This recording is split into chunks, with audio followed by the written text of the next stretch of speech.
আসসালামু আলাইকুম। আগে এই যে ২ পাশে ২ টি ছবি দেখুন। ভালো করে লক্ষ্য দিন।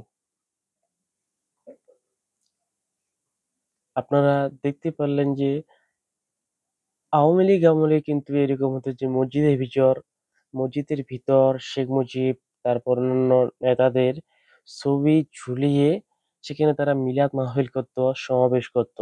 যেটা ইসলামের সম্পূর্ণ একটি শিরক অর্থাৎ ইসলামের সবচেয়ে বড় গুনাহ।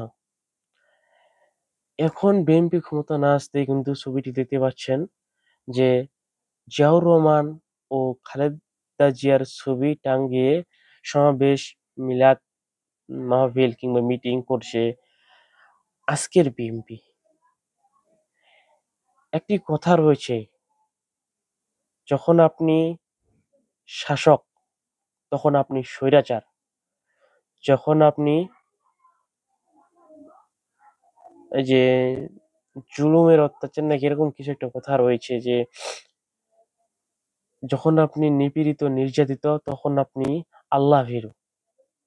মানে যখন আপনি স্বৈরাচার একজন শাসক তখন আপনি কোনো কিছুই ধর্ম-টর্ম, নিয়ম-কানুন, আইন-কানুন কিছুই মানেন না। আপনার ইচ্ছামত সবকিছুই নিয়ন্ত্রণ করতে চান। কিন্তু যখন আপনি একজন মাজলুম, আপনার উপর অন্যায় হয়েছে তখন আপনি ধর্মভীরু, তখন আপনি আল্লাহকে চিনেন। এমন ঘটনাটি বিএনপির গত ১৭ বছরে বিএনপি এমন ঘটনা ঘটিয়েছে আমরা দেখতে পাইনি। কিন্তু নির্বাচনে তারা কিন্তু ক্ষমতায় না আসতেই এই ছবিগুলো আমাদের মাঝে আসতেছে। এখন এই ছবিগুলো আপনাদের দেখালে আপনি বলবেন ভাই আপনি শিবির, আপনি জামাত, আপনি হ্যান দলের, ত্যান দলের। ভাই একজন মুসলিম হিসেবে এগুলো আপনাদের আমি দেখাচ্ছি। তারা ক্ষমতা না যেতেই মসজিদে এরকম ছবি ঝুলাচ্ছে। ভাই যখন ক্ষমতায় যাবে তখন তারা কি করবে একটু ভাবে দেখুন। আমরা চাই যে তারা ক্ষমতায় ভালোভাবে একটি দেশ পরিচালনা করুক। কিন্তু ধর্ম নি তারাই বলছে তারা ধর্ম নিয়ে রাজনীতি করে না। তারা জামাতকে ধর্ম নিয়ে রাজনীতি করার ট্যাগ দেয়। কিন্তু তারা এটা কি করছে? এটা কি ধর্ম নিয়ে রাজনীতি করা নয়?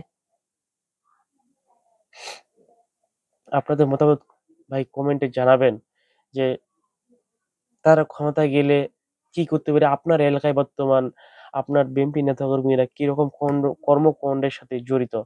তারা কোন অপরাধের, কোন চাঁদাবাজি, হেনতেন ইত্যাদি কারণে কোন নেতা জড়িত? কমেন্টে জানাবেন। তাহলে আমরা আরো নিউজ করতে আহ সেই বিষয়ে নিউজ করতে পারবো। এটাই জানানো ছিল আপনাদের। আসসালামু আলাইকুম।